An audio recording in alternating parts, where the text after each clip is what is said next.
अस्सलाम वालेकुम, welcome back to my YouTube channel hand paper and skill. आज मैं आपको बताऊंगी इस्लामिक के पेपर की प्रेजेंटेशन। ये मेरे पास एक पेपर है जिसकी प्रेजेंटेशन जो है मैं आपको दिखाऊंगी। ये एक एकेडमी का टेस्ट है, ये 9th के लिए भी होगी, सॉरी 10th और सेकेंड ईयर के 9th और 11 के लिए होगी, जिनका इस्लामिक का सब्जेक्ट होता है। तो लेट्स गेट स्टार्टेड। तो पहले तो इस सब्जेक्टिव में 10 MCQs होते हैं एंड इसमें 10 ही होते हैं, आपने 10 ही करने होते हैं। देन 2 पार्ट्स होते हैं शॉर्ट के। फर्स्ट में आपने 9 में 6 करने होते हैं, 10 में आपने 9 में से 6 करने ही होते हैं। देन आपके पास लॉन्ग क्वेश्चन आ जाते हैं। ये शॉर्ट आप करने के बाद लॉन्ग की तरफ जाएंगे तो लॉन्ग क्वेश्चन नंबर 4, 5 और 6 दिया होगा आपको। आपने 4, 5 और 6 में से अपनी मर्ज़ी से 2 क्वेश्चंस कर लेने हैं। हम जी शुरू करते हैं जी पेपर प्रेजेंटेशन। मैं आपको दिखा रही हूँ, ये एक पेपर है हमारे पास बच्ची का। देखें, इसने सबसे पहले लिखा है हिस्सा इंशाइया। या आप हिस्सा इंशाई भी लिख सकते हैं और हिस्सा इंशाइया भी लिख सकते हैं। ये आप 605 मार्कर को यूज़ करते हुए जो लिखेंगे, ऑल द मैन हेडिंग्स जो भी इस पेज पे आएंगी वो 605 मार्कर को यूज़ करेंगी। आपके लिए लाजमी नहीं है कि आप 605 यूज़ करें, आप कोई और मार्कर भी यूज़ कर सकते हैं। अब हिस्सा इंशाइया लिखेंगे आप, उसके बाद ये इंशाई भी लिख सकते हैं। हिस्सा अव्वल, फिर सवाल नंबर, फिर मुख्तसर जवाबात की ऐसे हेडिंग देकर ये सब आपने अपना कंप्लीट कर लेना है और इसको इतना टाइम भी नहीं लगता आपने। देन फिर आप शॉर्ट का नंबर लिखेंगे और फिर शॉर्ट की हेडिंग देंगे और देन आप अपना शॉर्ट क्वेश्चन लिखेंगे। और शॉर्ट क्वेश्चन की मैक्सिमम लेंथ जो है इस्लामियात के अंदर जो होती है कि 1 पेज पे आपके 2 आने चाहिए शॉर्ट क्वेश्चंस। अब ये देखें क्वेश्चन नंबर 2 जो लिखा हुआ है हदीस की इकसाम। तो उन्होंने कहा था हदीस की इकसाम तहरीर करें, तो हमने हदीस की इकसाम उनकी हेडिंग निकाली है। तो आपने जब शॉर्ट क्वेश्चन लास्ट पेज पे ख़त्म हो रहा हो तो आपने एक लाइन छोड़ के ज़रूर लिखना है। अब ये 3 आगे उन्होंने टाइप्स लिख दी हैं, फिर नेक्स्ट शॉर्ट लाइन लगाई है, नेक्स्ट शॉर्ट आया है और वैसे ही नेक्स्ट शॉर्ट भी अटैम्प्ट कर दिया। देन अगला क्वेश्चन जैसे आपको लाइंस का है कि लाइंस जो होती हैं एक मोटी पतली भी होती है, 2 पतली लाइंस भी लगा लेते हैं, लेकिन जो मोस्ट प्रेफरेबली लाइंस होती हैं ना, ये ईजी भी लग जाती हैं, क्विक भी होती हैं और ये सिंपल जो आप मोटे मार्कर से 6 और 5 से लगा लें लाइंस।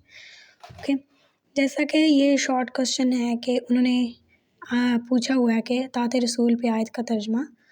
तो आपने ये क्वेश्चन पेपर पे उन्होंने लिखा हुआ है कि एक आयत का तर्जमा लिखते हैं। तो अब स्टूडेंट ने क्या किया है कि अतात रसूल की हेडिंग दे के फिर साइड पे आयत का तर्जमा की हेडिंग दी है। इस तरह भी आप कर सकते हैं। फिर नेक्स्ट क्वेश्चन है, आप नेक्स्ट को भी ऐसे ही करेंगे अटैम्प्ट। और यहाँ पर आपको एक बात फिर से बता दें कि ये आपने ऐसे करने के बाद आप बुलेट्स प्लेस कर लें इधर। और ये जो शॉर्ट क्वेश्चन आपका अस्मा रिजाल है जो दिखाया जा रहा है, ये आपका जो है ना लाइटनिंग बहुत लास्ट पे आ रही है, तो आपने एक ना एक लाइन जो है ना वर्ड्स 4-5 लिख के ना फिर आपने आगे जाना है। ओके, देन फिर आपके पास अगला शॉर्ट क्वेश्चन आ जाता है जिसमें उन्होंने कातबी ने वही के नाम पूछे हैं। तो देखिए इन्होंने बुलेट प्लेस करके लिखे हैं, इससे बहुत अच्छा इंप्रेशन पड़ता है। इन्होंने एरोज मार्क किए हुए हैं। और नेक्स्ट क्वेश्चन पे चलेंगे। नेक्स्ट भी आपने ऐसा ही करना है और ऐसे ही आप अपने शॉर्ट क्वेश्चन कर लेंगे। देन आप आएंगे अगले पार्ट के ऊपर, पेपर का जो दूसरा पार्ट होगा हिस्सा दोम। आप हिस्सा दोम लिखेंगे, सवाल नंबर लिखेंगे। जैसा कि ये तदवीन कुरान आया है तो ये बुक में लॉन्ग क्वेश्चन जो होता है वो ऐसा नहीं लिखा होता, तो आपको इसमें ख़ुद भी एफर्ट करनी होती है। ये कोई मुश्किल बात नहीं होती, आपको सोचना होता है कि आपको इसके बारे में क्या पता है।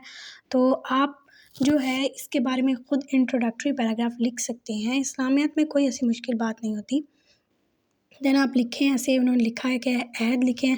आप ऐसे एरो मार्क कर सकते हैं, एक बड़ा एरो मार्क कर दें 605 के साथ और ये आप बुलेट प्लेस कर दें तो भी आपका बन जाएगा। ये देखें नेक्स्ट उन्होंने कैसे किए हुए हैं। तो यहाँ पर इतनी ज़्यादा हेडिंग्स हैं तो इनको अगर आप बुलेट प्लेस ना भी करें, सिर्फ अंडरलाइन ही कर दें तो ये बहुत अच्छी प्रेजेंटेशन होती है। ये बात आप ये टाइम पे डिपेंड करता है आपके पास। इस्लामिक के पेपर में वैसे होता है टाइम, अगर आप लॉन्ग की लेंथ जो है वो जितनी आपको बताई गई है आप उतनी ही लिखें तो आपके पास टाइम जो है वो होता है। जैसे इन्होंने देखिए सारी हेडिंग्स देकर इस लॉन्ग क्वेश्चन को पूरा किया है। इस लॉन्ग क्वेश्चन की लेंथ उन्होंने कैसे की है कि ये 1 पेज, ये 2nd पेज है, ये 3rd, 4th, 5th, 6th, 6.5 pages का इन्होंने लॉन्ग लिखा है और दैट्स मोर देन इनफ। आपको मैं बताती चलूँ कि मिनिमम पेजेस आपके 5 होने चाहिए लॉन्ग के लिए इस्लामिक के अंदर सेकंड ईयर में, और जो मैक्सिमम है वो आपके होने चाहिए 7 पेजेस। 7 से आगे तो आपने जाना ही नहीं ना। तो नेक्स्ट है ज़िक्र वाला लॉन्ग। ये बहुत इंपॉर्टेंट लॉन्ग है, बहुत ज़्यादा इम्पोर्टेंट आने वाला लॉन्ग है। इसके नोट्स भी आप लोग देख लीजिएगा। इस तरह जैसे उन्होंने लिखा है कि लघवी मानी, इस्तिलाही मानी, आप ऐसे हेडिंग्स बना के क्वेश्चन के लिखें तो बहुत ज़्यादा इंप्रेस करता है। नेक्स्ट सारे उन्होंने ऐसे लिखा हुआ है। नेक्स्ट आप देखेंगे कि फिर उसके ज़िक्र की टाइप्स लिखी हुई हैं, फिर कुरान की रोशनी में, और नेक्स्ट अगले पेज पे हदीस की रोशनी में, और नेक्स्ट आगे इसके फ़वाइद। और ये 5 पेजेस का लॉन्ग है और ये भी ये भी बहुत इनफ है और इसमें बहुत अच्छे मार्क्स मिल जाते हैं आपको बोर्ड एग्ज़ाम्स के अंदर। इस तरह आप अपने पेपर की प्रेजेंटेशन कर लेंगे। अब ऐसे आपको मैं लिखना भी एक वीडियो भी बना दूंगी। इसके लिए आपके जो भी क्वेश्चंस होंगे कमेंट करें, मैं आपका ज़रूर जवाब दूंगी। आई होप कि आपको वीडियो अच्छी लगी होगी। चैनल को सब्सक्राइब कर दें और बेल आइकन को दबा दें फॉर लेटेस्ट अपडेट्स। ओके, अल्लाह हाफिज़।